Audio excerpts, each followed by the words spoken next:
अस्सलाम वालेकुम student. First year botany में हमने चैप्टर 12 स्टार्ट कर दिया था, न्यूट्रिशन। आज हम इसका लेक्चर 3 डिस्कस करेंगे और इसके अंदर हम सेप्रोफिटिक और कार्निवोरस प्लांट को डिस्कस करेंगे।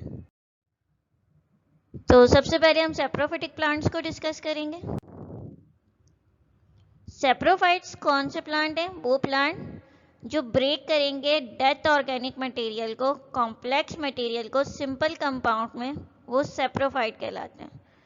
यानी कि कॉम्प्लेक्स कंपाउंड, जैसे कि किसी भी लीफ लीटर के ऊपर अगर कोई फंजाई ग्रो कर रही है और उसके अंदर कोई मेन कंपाउंड या कॉम्प्लेक्स कंपाउंड क्या है, उसका सेलुलोज है, ये क्या करेंगे, उस सेलुलोज को ब्रेक कर देंगे सिंपल कंपाउंड में, यानी कि ग्लूकोज में कन्वर्ट कर देंगे। फिर उस ग्लूकोज को यूटिलाइज करेंगे अपनी ग्रोथ और डेवलपमेंट के लिए। तो वो ऑर्गेनिजम्स जो किसी भी डेथ ऑर्गेनिक मैटर के ऊपर ग्रो करें और उसके कॉम्प्लेक्स कंपाउंड को सिंपल कंपाउंड में कन्वर्ट कर दें और उसके बाद उसको यूटिलाइज कर लें अपनी ग्रोथ और डेवलपमेंट के प्रोसेस के लिए, तो इन्हें हम सेप्रोफाइट्स कहते हैं। सेप्रोफाइट प्लांट के कुछ एग्जाम्पल्स हैं, जैसे कि एक नियोशिया है जिसको बर्ड नेस्ट ऑर्किड्स भी कहते हैं। इसके साथ एक और प्लांट है जिसको मोनोट्रापा कहते हैं, इंडियन पाइप इसका कॉमन नेम है। ये क्या करता है, ये प्लांट्स की रूट के साथ माइकोराइजल एसोसिएशन बना लेता है। माइकोराइजल एसोसिएशन किसे कहते हैं? ये एक प्लांट है, ये इसकी रूट्स हैं। रूट्स का काम क्या है कि ये वाटर को एब्जॉर्ब करेंगी, मगर क्या होगा कि ये एक एसोसिएशन बना लेगा, यानी सिम्बायोटिक रिलेशनशिप बना लेगा फंजाई के साथ। तो फंजाई के साथ जो प्लांट की रूट की जो एसोसिएशन होती है, उसका काम क्या होता है कि ये एब्जॉर्प्शन में हेल्प करती है। तो ये नॉर्मल रूट्स थी, इनका यहाँ तक का एक सरफेस एरिया था, इस एरिया तक ये वाटर को एब्जॉर्ब कर सकती हैं। मगर समटाइम क्या होता है कि ये माइक्रोराइजल एसोसिएशन बना लेती हैं, तो अब जब एसोसिएशन बना लेंगी तो इनका एरिया थोड़ा इंक्रीज होने लग जाएगा, बड़ा होने लग जाएगा, बहुत दूर दूर तक पहुंच जाती हैं ये फंजाई। तो बहुत ज़्यादा सरफेस एरिया इंक्रीज करेंगी, सरफेस एरिया इंक्रीज होगा तो ज़्यादा से ज़्यादा वाटर और मिनरल्स को एब्जॉर्ब करेंगी। तो ये जो प्लांट हैं, ये दूसरे ये जो है मोनोट्रापा और नियोशिया है, ये फंजाई के साथ माइकोराइजल एसोसिएशन बना लेते हैं। तो इससे क्या बेनिफिट हो रहा है प्लांट को कि ये इसका सरफेस एरिया इंक्रीज हो जाएगा और ज़्यादा से ज़्यादा एब्जॉर्प्शन होगी। तो ये जो है इनके साथ माइकोराइजल एसोसिएशन यानी फंजाई के साथ एसोसिएशन बना लेते हैं। ये नियोशिया जिसे बर्ड नेस्ट ऑर्किड कहते हैं और ये मोनोट्रापा है। सेप्रोफाइट वो प्लांट्स जो डेड ऑर्गेनिक मैटर पे ग्रो करेंगे, कॉम्प्लेक्स कंपाउंड को सिंपल में कन्वर्ट करेंगे और उन्हें यूटिलाइज कर लेंगे अपनी ग्रोथ एंड डेवलपमेंट के लिए। बुक में जो दिए गए हैं वो दो टाइप्स दी गई हैं सेप्रोफाइट्स की, एक टोटल सेप्रोफाइट्स हैं और सेकंड पार्शियल सेप्रोफाइट हैं। टोटल सेप्रोफाइट मतलब इंटायरली डिपेंड होंगे किसी भी अपने डेथ ऑर्गेनिक मैटर पर, खुद अपना फूड नहीं प्रिपेयर करेंगे, टोटली जो है वो किसी दूसरे डेथ ऑर्गेनिक मैटर जिसके ऊपर ये ग्रो कर रहे हैं वहाँ से अपना फूड मटेरियल हासिल करेंगे। पार्शियल यानी कि ये पार्शियली डिपेंड होंगे किसी भी डेथ ऑर्गेनिक मैटर पर और वहाँ से अपनी न्यूट्रिशन रिक्वायरमेंट को पूरा करेंगे। कुछ ना कुछ पार्ट जो है वो डेथ ऑर्गेनिक मैटर से हासिल करेंगे और कुछ ना कुछ पार्ट खुद सिंथेसाइज कर लेंगे। तो यहाँ तक सेप्रोफाइट प्लांट्स हमारे कंप्लीट हो गए। अब जो हम टॉपिक स्टार्ट करेंगे वो है कार्निवोरस प्लांट। कार्निवोरस प्लांट को इंसेक्टिवोरस प्लांट भी कहा जाता है। कार्निवोरस वो होते हैं जो किसी भी प्रीडेटर के ऊपर अपना फूड मटेरियल हासिल करते हैं, शिकार करते हैं, वहाँ से अपना फूड हासिल करते हैं। तो कार्निवोरस जो है वो प्रीडेटरी फ्लावरिंग प्लांट्स हैं जो कि एनिमल से अपना फूड मटेरियल हासिल करेंगे। अब ये एनिमल्स इंसेक्ट्स भी हो सकते हैं, छोटे बर्ड्स भी हो सकते हैं, या कोई छोटी फिशेस भी हो सकती हैं। अगर वो एक्वेटिक एनवायरनमेंट में रह रहा है तो वहाँ फिशेस को या जू प्लैंक्टन्स वगैरह होते हैं उनको यूटिलाइज करता है, जो छोटे एनिमल्स होते हैं। और अगर वो टेरेस्ट्रियल एनवायरनमेंट में रह रहा है तो वो इंसेक्ट्स को यूटिलाइज करेगा फूड के तौर पर। तो कार्निवोरस प्लांट्स वो हैं जो इंसेक्ट्स को यूटिलाइज करेंगे अपनी न्यूट्रिशनल रिक्वायरमेंट को पूरा करने के लिए। इंसेक्ट को प्रे के तौर पर यूटिलाइज करते हैं। क्यों करते हैं ये ऐसा कि भाई क्यों इंसेक्ट को, प्लांट तो हैंगे, फूड मटेरियल प्रिपेयर भी कर सकते हैं, इनके पास ग्रीन लीव्स मौजूद हैं। ये जो है प्लांट्स, इनमें नाइट्रोजन की डेफिशिएंसी होती है, इसलिए ये इंसेक्ट को प्रे के तौर पर यूटिलाइज करते हैं। अब इनके अंदर जो एंजाइम्स हैं वो सिमिलर होंगे जैसे ह्यूमन स्टमक में होते हैं, जैसे कि पेप्सिन। पेप्सिन एक एंजाइम है, इसका फंक्शन क्या है, ये प्रोटीन को डाइजेस्ट करेगा और अमाइनो एसिड में ब्रेक कर देगा छोटे कंपाउंड में। एक कॉम्प्लेक्स कंपाउंड है, कोपॉलीमर है, उसको छोटे छोटे यूनिट्स में कन्वर्ट कर देगा जिसे अमाइनो एसिड कह रहे हैं। तो इनके अंदर, इन प्लांट्स के अंदर, कार्निवोरस प्लांट्स के अंदर वही एंजाइम्स होंगे जो ह्यूमन के स्टमक में होते हैं। और एंजाइम का नाम क्या है, पेप्सिन। एंजाइम प्रोटीनेशियस नेचर होते हैं। इनका फंक्शन क्या होता है, किसी भी मेटाबॉलिक एक्टिविटी को हाई कर देते हैं। तो कार्निवोरस प्लांट में जो एंजाइम्स हैं वो एंजाइम सिमिलर हैं जो ह्यूमन स्टमक में पाए जाएंगे, और इनका फंक्शन भी सिमिलर है कि ये प्रोटीन को डाइजेस्ट करने में हेल्प करेंगे। यानी जिस इंसेक्ट को ये यूटिलाइज कर रहे हैं प्रे के तौर पर, उसके अंदर जितने भी प्रोटीन के कंपाउंड्स हैं इनको ब्रेक कर देंगे और अमाइनो एसिड में कन्वर्ट कर देंगे। अब कार्निवोरस प्लांट जो है वो कुछ पार्शियली ऑटोट्रॉफ्स हैं और पार्शियली हेटेरोट्रॉफ्स हैं। ऑटोट्रॉफ्स का मतलब क्या है कि इनके पास ग्रीन लीव्स हैं। ग्रीन लीव से क्या करेंगे, फोटोसिंथेसिस का प्रोसेस परफॉर्म करेंगे, अपना फूड मटेरियल खुद प्रिपेयर कर लेंगे। जबकि पार्शियली हेटेरोट्रॉफ्स हैं, मतलब ये जो हैं अनएबल हैं, कैपेबल नहीं है सिंथेसाइज करने के लिए अपने नाइट्रोजिनस प्रोटीन या नाइट्रोजिनस कंपाउंड्स को। ऐसा क्यों होता है कि भाई ये इंसेक्ट्स को क्यों यूटिलाइज कर रहे हैं, क्योंकि ये जिस एरिया में या जिस सॉइल में ये ग्रो कर रहे हैं वो नाइट्रोजन डेफिशिएंट होती है, यानी वहाँ नाइट्रोजन की कमी होती है। अब ये जो सॉइल जहाँ ये ग्रो कर रहे हैं वो अनफेवरेबल है नाइट्रीफाइंग बैक्टीरिया के लिए। नाइट्रीफाइंग बैक्टीरिया के लिए वो सुटेबल नहीं है, मगर सुटेबल किसके लिए है, वो डीनाइट्रीफाइंग बैक्टीरिया के लिए। तो बैक्टीरिया तो प्रोकैरियोट्स होगा जिनके अंदर ट्रू न्यूक्लियस या मेम्ब्रेन बाउंड ऑर्गेनेल्स नहीं होते, मगर ये नाइट्रीफाइंग और डीनाइट्रीफाइंग बैक्टीरिया क्या है, तो इसे देख लेते हैं। नाइट्रीफाइंग बैक्टीरिया कौन से हैं, वो बैक्टीरिया जो कन्वर्ट कर देंगे अमोनिया को नाइट्रेट की फॉर्म में, ऑक्सीडाइज कर देंगे अमोनिया को नाइट्रेट की फॉर्म में, वो नाइट्रीफाइंग बैक्टीरिया कहलाते हैं। ये नाइट्रेट है, वो अमोनिया है, इसके अंदर ऑक्सीजन की एडिशन करवा के ये नाइट्राइट और नाइट्रेट के आयंस बना देंगे। तो इस फॉर्म में जब ये कन्वर्ट कर देंगे नाइट्रोजन को, तो ये बैक्टीरिया क्या कहलाएंगे, नाइट्रीफाइंग बैक्टीरिया कहलाएंगे। अब प्लांट क्या करेगा, ये जो नाइट्रेट है इसको यूटिलाइज करके प्रोटीन की फॉर्मेशन स्टार्ट कर देगा या अपने नाइट्रोजिनस कंपाउंड को सिंथेसाइज करना शुरू कर देगा। मगर कार्निवोरस प्लांट जिस सॉइल में ग्रो कर रहे हैं वो सॉइल इन बैक्टीरिया के लिए सुटेबल ही नहीं है, यानी वो अमोनिया को इस फॉर्म में नहीं कन्वर्ट करेगी। जब इस फॉर्म में नहीं कन्वर्ट करेगी तो प्लांट इसको एब्जॉर्ब करके यूटिलाइज नहीं करेगा। तो यही वजह है कि वो इंसेक्ट को यूटिलाइज करते हैं प्रे के तौर पर और वहाँ से अपने नाइट्रोजिनस कंपाउंड्स की रिक्वायरमेंट को फुलफिल करते हैं। अब जिस सॉइल में ये ग्रो कर रहे हैं वो पहली तो बात ये हो गई कि वो अनफेवरेबल है नाइट्रीफाइंग बैक्टीरिया के लिए, मगर वो सुटेबल किसके लिए, डीनाइट्रीफाइंग बैक्टीरिया के लिए। डीनाइट्रीफाइंग नाइट्रीफाइंग बैक्टीरिया का बिल्कुल अपोजिट है। ये क्या करेगा, नाइट्रेट को कन्वर्ट कर देगा एटमॉस्फेरिक नाइट्रोजन में।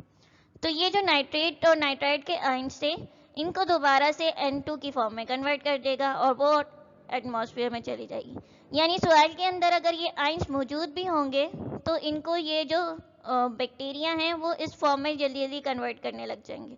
तो प्लांट जो है वो बिल्कुल भी एब्जॉर्ब नहीं कर पाएगा इन नाइट्रेट या नाइट्राइट्स को, इसकी वजह से उसके अंदर डेफिशिएंसी हो जाती है। तो नाइट्रोफाइंग बैक्टीरिया कौन से हैं, जो अमोनिया को नाइट्रेट या नाइट्राइट में कन्वर्ट करेंगे, और डीनाइट्रीफाइंग बैक्टीरिया वो हैं जो नाइट्रेट या नाइट्राइट को फ्री फॉर्म में, फ्री ऑक्सीजन में, फ्री नाइट्रोजन में कन्वर्ट कर देंगे N2 की फॉर्म में। कार्निवोरस प्लांट जिस सॉइल में ग्रो करते हैं वो सॉइल अनफेवरेबल है नाइट्रीफाइंग बैक्टीरिया के लिए, यहाँ यानी वहाँ ये वाले जो बैक्टीरिया हैं वो ग्रो नहीं कर पाते। जब ये नहीं ग्रो कर पाएंगे तो सॉइल में नाइट्रेट या नाइट्राइट की डेफिशिएंसी हो जाएगी, प्लांट इनको एब्जॉर्ब नहीं कर पाएगा और प्लांट के अंदर क्या होगी, प्रोटीन की डेफिशिएंसी या नाइट्रोजिनस कंपाउंड की डेफिशिएंसी हो जाएगी। मगर जिस सॉइल में ये ग्रो कर रहे हैं वो सुटेबल है डीनाइट्रीफाइंग बैक्टीरिया के लिए, यानी वो नाइट्रेट या नाइट्राइट के आयंस को फ्री नाइट्रोजन में कन्वर्ट कर देगी। तो इसीलिए ये प्रे को यूटिलाइज करते हैं, इंसेक्ट को यूटिलाइज करते हैं प्रे के तौर पर और वहाँ से अपनी नाइट्रोजिनस कंपाउंड की रिक्वायरमेंट को फुलफिल करते हैं।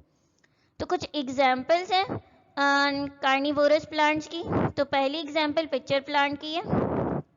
इसका जो साइंटिफिक नेम है वो नेपेंथिस कैसियाना है। ये तो मैंने कैपिटल लेटर्स में लिखा है, मगर जब आप इसको लिखेंगे तो पहला लेटर कैपिटल होगा, जीनस का, स्पीशी का स्मॉल होगा और आप इसको अंडरलाइन करेंगे। पिक्चर प्लांट एक एग्जाम्पल है कार्निवोरस प्लांट की। यहाँ लीव्स क्या हैं, मॉडिफाइड हो रहे हैं सैक लाइक स्ट्रक्चर में, जिसे पिक्चर कहते हैं। ये पार्शियली फिल्ड है वाटर से, ताकि जो इंसेक्ट है कोई भी तो जल्दी से अट्रैक्ट हो सके और जल्दी से इस पानी में आ जाए। तो ये लीफी की मॉडिफिकेशन है सैक लाइक स्ट्रक्चर, जिसे पिक्चर कहते हैं, और ये जो है पार्शियली फिल्ड होगा वाटर से। अब इस लीफ के एंड पर एक मॉडिफाइड स्ट्रक्चर और मौजूद है लीफ का, जिसे लिड कहते हैं। ये सैक लाइक स्ट्रक्चर है, लीफ की मॉडिफिकेशन है। अब इस लीफ के ऊपर एक और मॉडिफाइड स्ट्रक्चर है लीफ का, जिसे लिड कह रहे हैं। इसी तरह ये लीव्स हैं और ये इनका सैक लाइक स्ट्रक्चर है, जिसे पिक्चर कह रहे हैं। पिक्चर की वजह से ही इसको पिक्चर प्लांट कहते हैं। और एंड पर जो है वो इसका एक लिड है, वो भी मॉडिफाइड लीफ की फॉर्म है। अब क्या होगा कि कोई भी इंसेक्ट जो है वो इजीली इस सैक लाइक स्ट्रक्चर के अंदर जाएगा, और जैसे ही वो इंसेक्ट इसके अंदर जाना शुरू करेगा तो ये जो लिड है इसका, ये क्लोज हो जाएगा। क्लोज हो जाएगा तो क्या होगा, अब ये जो इंसेक्ट इसकी बॉडी में चला गया है, सैक लाइक स्ट्रक्चर में चला गया है, उसको डाइजेस्ट कर लेंगे। इसकी जो लीव है यहाँ पर, इसकी इनर साइड पर कुछ एंजाइम्स मौजूद होंगे पेप्सिन के, वो उस इंसेक्ट को डाइजेस्ट कर लेंगे। डाइजेस्ट कर लेंगे तो वो अपनी जो उनको डेफिशिएंसी हो रही है नाइट्रोजिनस कंपाउंड की, उस रिक्वायरमेंट को फुलफिल कर लेंगे। तो ये मैकेनिज्म है इसका कि जैसे ही इंसेक्ट अंदर जाएगा और तो ये जो इसके ऊपर सैक लाइक स्ट्रक्चर में जा रहा है इसके, और ये जो इसका लिड है ये फौरन से क्लोज हो जाएगा। क्लोज हो जाएगा तो अब इसकी वॉल पर या साइड्स पे कुछ एंजाइम्स मौजूद हैं। उन एंजाइम्स का फंक्शन क्या है कि वो इसको डाइजेशन करने में हेल्प करेंगे, यानी इसके अंदर जो प्रोटीन है उसको सिंपल कंपाउंड में कन्वर्ट कर देंगे और प्लांट उसे यूटिलाइज करके अपनी नाइट्रोजिनस कंपाउंड्स की रिक्वायरमेंट को फुलफिल कर लेगा। इसी तरह सेकंड प्लांट है हमारे पास, वो सनडियो है। सनडियो का साइंटिफिक नेम ड्रोसेरा इंटरमीडिया है। लीव्स जो हैं यहाँ पर वो मॉडिफाइड हो जाते हैं हेयर लाइक टेंटिकल्स में, जिनके ऊपर क्या है, ग्लैंड्स मौजूद हैं। अब ये ग्लैंड्स जो हैं वो स्टिकी फ्लूइड को सिक्रीट करते हैं और ये ग्लिटर भी करते हैं सनलाइट में, जैसे ड्यू ड्रॉप्स जो हैं वो शाइन कर रहे होते हैं।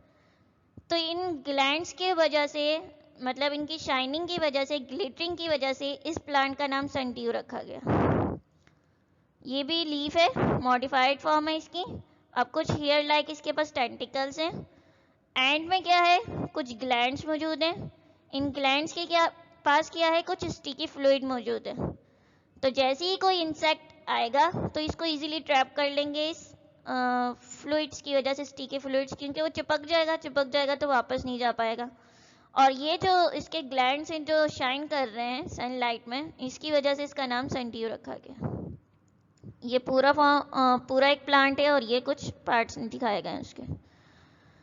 इंसेक्ट कैसे अट्रैक्ट करेगा इसमें, वहाँ तो वाटर मौजूद था पिक्चर प्लांट में। अब यहाँ पर क्या है, ये कुछ स्मेल क्रिएट करेंगे जिसकी वजह से इंसेक्ट जो है वो इजीली ये इंसेक्ट को ट्रैप कर लेगा। और फिर डाइजेस्ट कैसे करेगा, इसके अंदर कुछ एंजाइम्स मौजूद होंगे पेप्सिन के, और उसकी वजह से ये डाइजेस्ट कर लेगा उसे।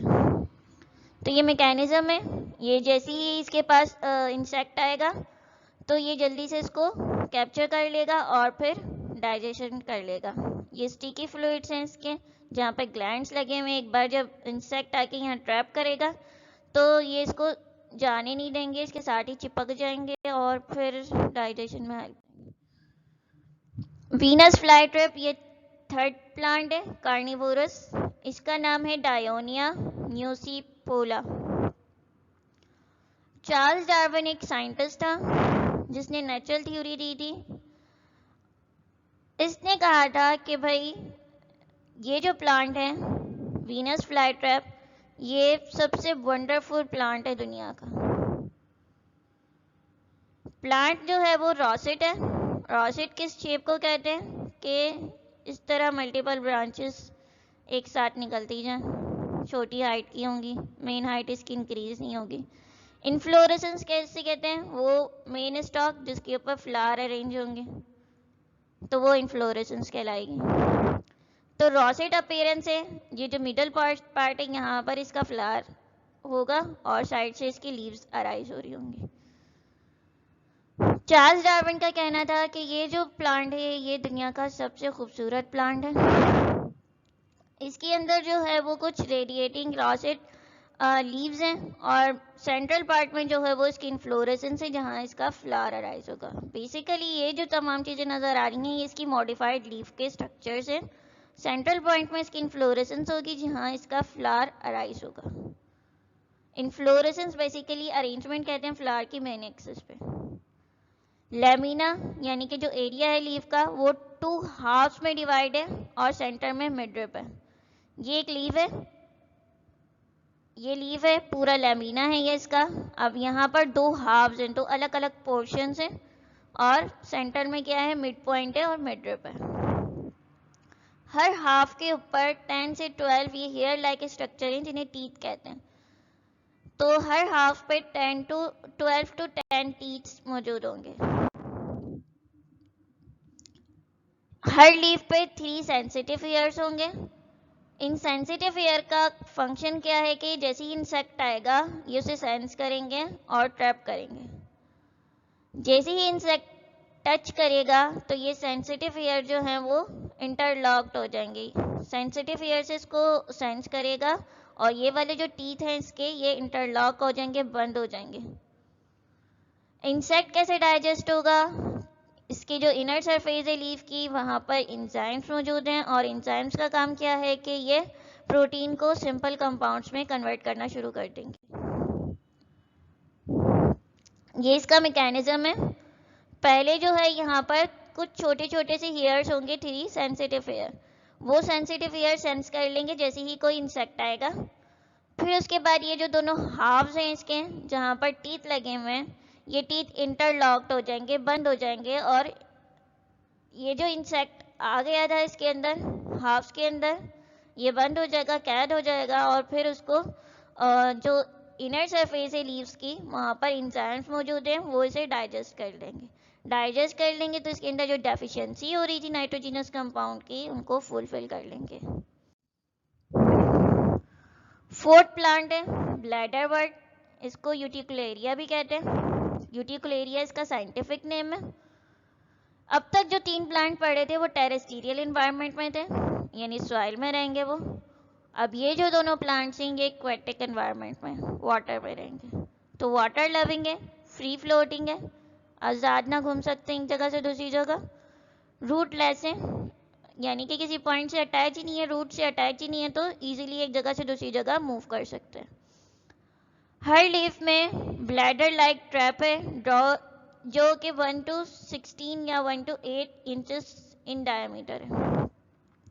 ये एक लीफ है, ब्लैडर लाइक स्ट्रक्चर है और यहाँ पर इतनी इंचेस या डायमीटर इसका साइज है। हर ट्रैप के अंदर हर जो इसका हाफ कह लें या ट्रैप कह लें यहाँ पर एक डोर होगी। उस डोर के ज़रिए ये डोर खुलेगी और कोई भी इंसेक्ट इंटर होगा और उसको डाइजेस्ट कर लेंगे। यहाँ पर एक छोटा सा दरवाजे की तरह डोर होगा, ट्रैप डोर कहते हैं उसे।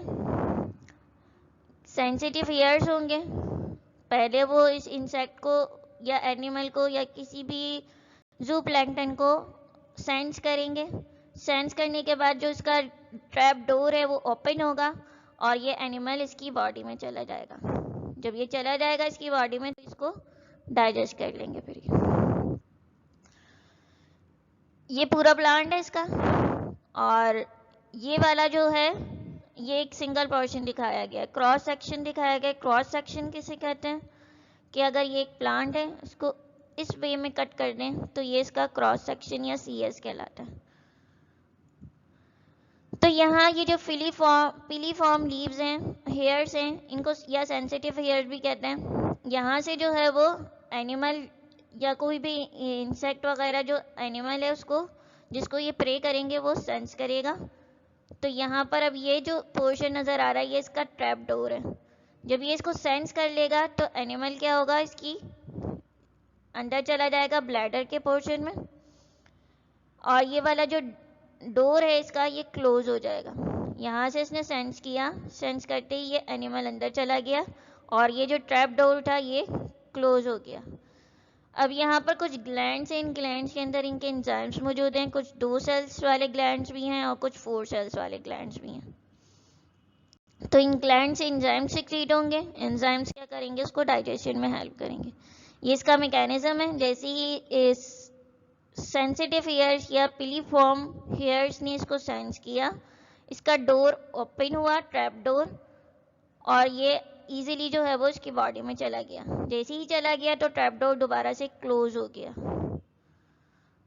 क्लोज हो जाएगा तो फिर ये अपनी इसको डाइजेस्ट करेंगे एंजाइम्स के थ्रू और अपनी नाइट्रोजीनस रिक्वायरमेंट को फुलफिल करेंगे। लास्ट और फिफ्थ प्लांट जो है वो हमारे पास है वाटरफ्लाई ट्रैप। साइंटिफिक नेम इसका एल्ड्रोवाइंडा है। ये भी रूटलेस है, रूट नहीं है इसके अंदर। एक्वेटिक प्लांट है और फ्लोट करेगा, घूमता रहेगा पानी के अंदर। रूटलेस है, एक्वेटिक है, वाटर के इन्वायरमेंट में रहेगा। हर लीव्स के अंदर 2 लोब्स होंगे और टीथ्स होंगे मार्जिन्स पे। सेंसिटिव हेयर्स भी प्रेजेंट होंगे और कुछ स्टॉक ग्लैंड्स भी प्रेजेंट होंगे। ये पूरा प्लांट है इसका, रूटलेस है, फ्री फ्लोटिंग है, एक्वेटिक है। ये एक पोर्शन दिखाया गया है इसके लीफ का, ये इसके ऊपर लीव्स लगे हुए हैं बहुत सारे। हर लीफ के अंदर सेंसिटिव हेयर है जिनका फंक्शन क्या है कि ये एनिमल को सेंस करेंगे। कुछ ग्लैंड्स होंगे, ग्लैंड्स के अंदर एंजाइम्स होंगे और इन एंजाइम्स का फंक्शन क्या है कि ये जैसे ही इंसेक्ट या एनिमल इसके अंदर आएगा तो ये डोर दोनों इसके क्लोज हो जाएंगे। ये जो हाफ्स हैं इसके दोनों क्लोज हो जाएंगे और ये इसको डाइजेस्ट करने में हेल्प करेगा। क्लोज हो जाएंगे तो वो एनिमल जो है वापस बाहर नहीं जा पाएगा। बाहर नहीं जा पाएगा तो ये इसको कैप्चर करने के बाद जो है वो अब डाइजेस्ट करेंगे। डाइजेस्ट करके इसकी न्यूट्रिएंट की रिक्वायरमेंट जो है वो उसको पूरा करेंगे। ये इस तरह ये दोनों हाफ्स इसके आराम से खुल गए। एनिमल अंदर आ गया, आने के बाद जो है ये क्लोज हो गया। क्लोज हो गया, अब ये इसको कैप्चर कर लिया इन्होंने अपने प्रे को। अब जो है वो एंजाइम्स के थ्रू इसको डाइजेस्ट कर लेंगे। तो यहाँ तक जो है वो हमारा चैप्टर 12 जो है वो न्यूट्रिशन का हमारा कंप्लीट हो गया।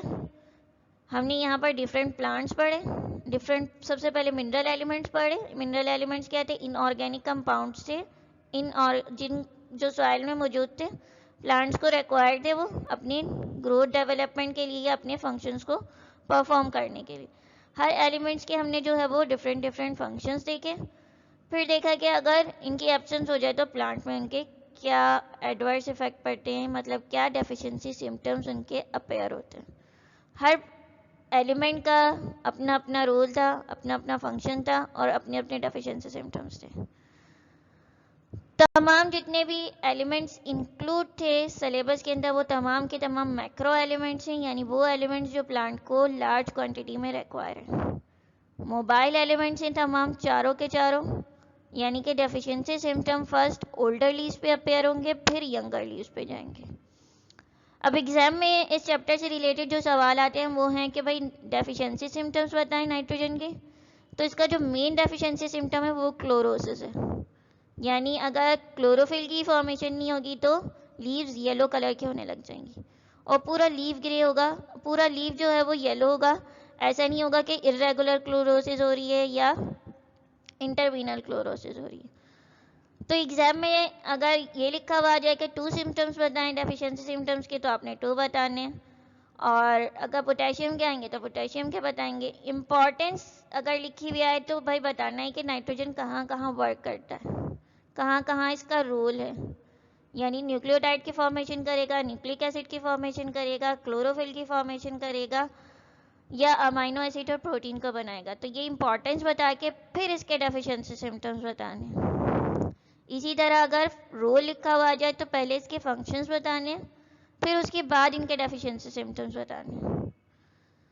और एक सवाल जो है वो इंसेक्टिवोरस या कार्निवोरस एक ही प्लांट है, यानी वो प्लांट जो इंसेक्ट्स को यूटिलाइज करेंगे अपने प्रे के तौर पर और क्या करेंगे, उनसे अपनी नाइट्रोजीनस रिक्वायरमेंट को पूरा करेंगे।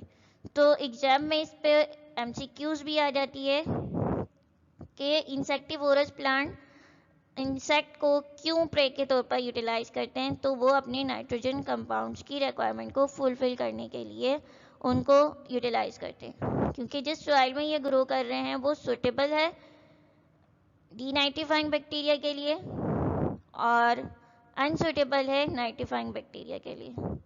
यानी सॉइल में जितने भी नाइट्रेट और नाइट्राइट के आयन हैं, डीनाइट्रीफाइंग बैक्टीरिया उसको फ्री नाइट्रोजन में कन्वर्ट कर देंगे और प्लांट को जो है वो नाइट्रोजन किसी भी सूरत में नहीं मिलेगी। तो इसलिए वो इंसेक्ट्स को यूटिलाइज करेंगे प्रे के तौर पर और वहाँ से अपने नाइट्रोजन की कंपाउंड्स की जो रिक्वायरमेंट है नाइट्रोजीनस कंपाउंड्स की, उनको फुलफिल करेंगे। अब इन नाइट्रोजीनस कंपाउंड्स को क्यों ये यूज़ कर रहे हैं, ताकि वो अपनी प्रोटीन की फॉर्मेशन कर सकें। प्रोटीन बनेगी तो एंजाइम्स बनेंगे, एंजाइम्स बनेंगे तो प्रोटीन बनेगी, प्रोटीन बनेंगी तो इसकी ग्रोथ और डेवलपमेंट हो सकेगी। वरना प्लांट में जो है वो डेफिशिएंसी सिम्टम्स अपेयर होने लग जाएंगे, उसकी ग्रोथ रुकने लग जाएगी और वीक होने लग जाएगा प्लांट। तो यहाँ तक जो है वो चैप्टर 12 कंप्लीट हुआ और यहाँ तक आपका मिड टर्म का भी सिलेबस कंप्लीट हो गया। नेक्स्ट लेक्चर में जो है वो हम रिवीजन स्टार्ट करेंगे। तो जितने भी क्वेश्चंस आपको स्लाइड के चैप्टर के आखिर में दिए गए हैं उन तमाम की प्रिपरेशन कर लीजिएगा। जब तक के लिए खुदा हाफ़िज़।